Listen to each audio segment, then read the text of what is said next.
السلام علیکم ناظرین، آج ہم آپ کی خدمت میں اسلام کی تاریخ کے واقعات میں سے کچھ واقعات پیش کریں گے۔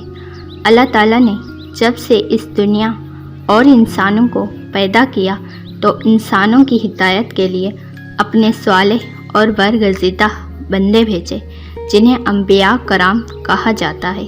ہر نبی کو اپنے دور نبوت میں مشکلات اور مسائل کا سامنا ہوا۔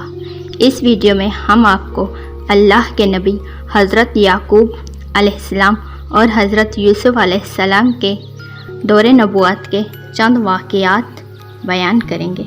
حضرت یوسف علیہ السلام کی ولادت سے قبل فدان میں لوگ بتوں کی پوجا کیا کرتے تھے۔ حضرت یعقوب علیہ السلام جو کہ اللہ کے صالح بندے اور نبی تھے، ان لوگوں کو سیدھی راہ کی طرف بلاتے اور اللہ کی وحدانیت سمجھاتے۔ آپ علیہ السلام ان لوگوں سے یوں مخاطب ہوتے: یہ تم لوگوں کو کیا ہو گیا ہے؟ تم لوگ جو خود مسجود ملائک ہو، اپنے ہی بنائے ہوئے خدا کے سامنے ماتھا ٹیکتے ہو۔ تمام کائنات انسان کی تابع ہے، پھر بھی تم ان بے جان بتوں اور پتھروں کے سامنے سر جھکاتے ہو۔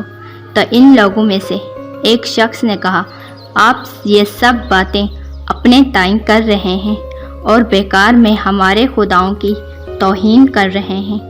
آپ علیہ السلام نے فرمایا: میں خود سے یہ باتیں نہیں کہہ رہا ہوں، میں اللہ کا نبی ہوں اور میری باتیں کلام الہی میں سے ہیں۔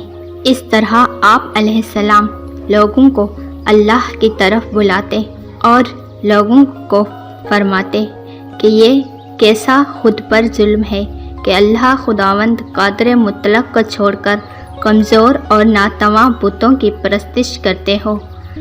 آپ کی کسی باتوں کا ان پر کوئی اثر نہ ہوتا۔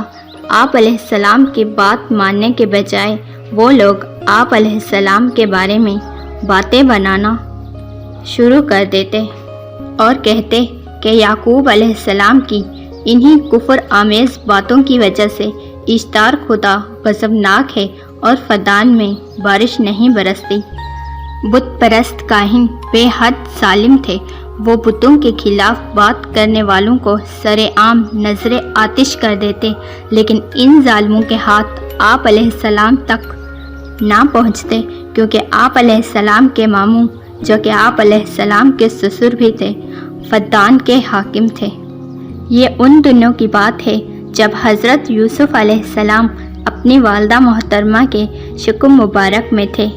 جب بت پرست کاہن حضرت یعقوب علیہ السلام کو تبلیغ حق سے نہ روک سکے تو انہوں نے آپ علیہ السلام کے ماموں حاکم فدان لابان کو اپنے پاس بلایا اور حاکم سے مخاطب ہوتے ہوئے کہا کہ لابان، آپ یعقوب کو روکتے کیوں نہیں؟ حاکم نے کہا کہ لوگوں کے ایمان کے ذمہ دار تم لوگ ہو، اس کی باتوں کا جواب دو، اور یعقوب اپنے اعمال کا خود ذمہ دار ہے۔ میں حاکم ہوں، نہ کہ کاہن۔ کاہنوں نے حاکم پر زور دیتے ہوئے کہا کہ آپ اپنے بھانجے کو سمجھائیے۔ اس پر حاکم فدان نے کہا کہ میں کوشش کروں گا۔ حاکم فدان حضرت یعقوب علیہ السلام کے گھر آتے ہیں، جو کہ حضرت یعقوب علیہ السلام گھر پر تشریف فرما نہ تھے، اس لیے حاکم نے اپنی بیٹیوں سے آپ علیہ السلام کی شکایت کی تو اس کی بیٹی نے فرمایا: بابا، کیا کاہنوں نے یعقوب علیہ السلام کی شکایت کی ہے؟ اس پر حاکم کہتا ہے: کیا ان سارے فتنوں میں یعقوب کا کوئی ہاتھ نہیں؟ تو اس وقت حضرت یعقوب علیہ السلام کی زوجہ حضرت راحیل فرماتی ہے: بابا، میں اور میری بہن لیا اپنے شوہر کے دین پر ہیں اور یعقوب علیہ السلام اپنے رب کی دین کی تبلیغ کے سوا کچھ نہیں کرتا۔ اس پر حاکم کہتا ہے: یعقوب اپنے باپ دادا کے دین کی تبلیغ کرے اور میرے خاندان والوں کو بھی تبلیغ کرے، لیکن اسے کاہنوں سے کیا مطلب؟ وہ دوسروں کے عقائد کی توہین کیوں کرتا ہے؟ دونوں باپ بیٹی میں ابھی یہی باتیں ہو رہی تھی کہ اچانک جناب راحیل کہ جن کے شکم مبارک میں حضرت یوسف علیہ السلام ہوتے ہیں، ان کی طبیعت خراب ہو جاتی ہے۔ اس پر دایا کو بلایا جاتا ہے اور کسی غلام کو بھیج کر حضرت یعقوب علیہ السلام کو بھی بلایا جاتا ہے۔ جناب راحیل کی طبیعت بہت خراب ہوتی ہے اور وہ بے ہوش ہو جاتی ہے۔ جناب راحیل کی بہن لیا اور ان کے بابا حاکم فدان بہت پریشان ہوتے ہیں۔ حضرت یعقوب علیہ السلام ان کو تسلی دیتے ہیں۔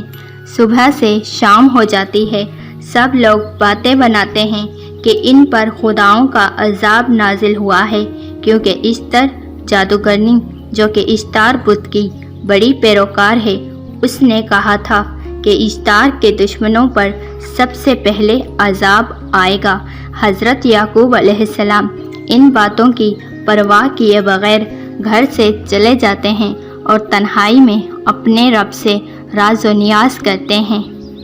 ادھر جناب راحیل کو ہوش نہیں آتا تو ایک عورت حاکم سے مخاطب ہو کر کہتی ہے، اشتر جادوگرنی کو بلا لیجئے، وہ ایک اچھی دایا ہے۔ حاکم فدان اپنے غلام کو بھیج کر اس جادوگرنی کو بلواتے ہیں۔ یہ جادوگرنی حاکم سے مخاطب ہو کر کہتی ہے کہ یعقوب تو کہا کرتے تھے کہ وہ ہم سے زیادہ طاقتور خدا رکھتا ہے، تو اب ہماری مدد کیوں چاہیے؟ وہ اپنے رب سے مدد کیوں نہیں مانگتا؟ مجھے بالکل اندازہ نہیں تھا کہ یعقوب اتنی جلدی اشتار بت کے سامنے دست دراز کرے گا۔ اسی وقت جناب یعقوب علیہ السلام کی آمد ہوتی ہے۔ آپ علیہ السلام فرماتے ہیں، یہ تمہارا خیال باطل ہے۔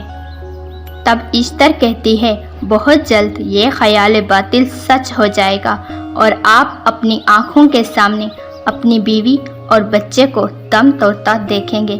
اس پر حضرت یعقوب علیہ السلام فرماتے ہیں، زندگی اور موت اللہ کے ہاتھ میں ہے، تم میرے گھر سے چلی جاؤ۔ اس کے بعد جادوگرنی اپنی عبادت گاہ میں واپس آتی ہے۔ ادھر حضرت یعقوب علیہ السلام اللہ سے دعا کرتے ہیں اور فرماتے ہیں، پروردگارا، تیرا یہ آسماں ابر آلود ہے، لیکن یہ یعقوب کی آنکھیں برس رہی ہیں۔ راحیل 11 سال سے اس بچے کی منتظر ہے۔ 11 سال ہو گئے اسے فدان کی عورتوں کے طعنے سنتے سنتے۔ اسے کتنا برا بھلا کہا گیا، پانچ کہا گیا اور بے صبر کہا گیا۔ ادھر حضرت یعقوب علیہ السلام دعا فرما رہے تھے اور ادھر وہ جادوگرنی بد دعا کر رہی تھی۔ تب اللہ کی رحمت کا دروازہ کھلا اور حضرت یوسف علیہ السلام کی ولادت کے ساتھ ساتھ اس قحط زدہ شہر میں بارش ہوئی، اور وہ جادوگرنی اسی وقت جب وہ آگ کے گرد گھوم کر حضرت یعقوب علیہ السلام کے لیے بد دعا کر رہی تھی تو وہیں آگ اس پر گرتی ہے اور وہ اپنے عبادت خانے اور بتوں سمیت آگ میں جل کر خاک ہو جاتی ہے۔ پورے عبادت خانے میں آگ لگ جاتی ہے۔ وہ لوگ جو کچھ دیر پہلے یہ کہہ رہے تھے کہ حضرت یعقوب علیہ السلام پر خداؤں کا عذاب نازل ہوا ہے، اب وہ حضرت یوسف علیہ السلام کی آمد سے بارش کو دیکھ کر کہنے لگتے ہیں کہ اس بچے کی برکت سے بارش ہوئی ہے۔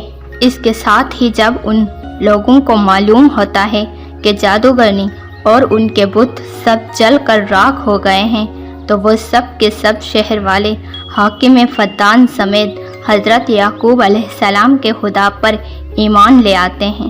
اس طرح فدان شہر کے رہنے والوں کے قلوب جو بت پرستی کے سبب تاریک تھے، وہ توحید کے ایمان سے منور ہو جاتے ہیں۔ اللہم صلی علی محمد و آل محمد وعجل فرجہم۔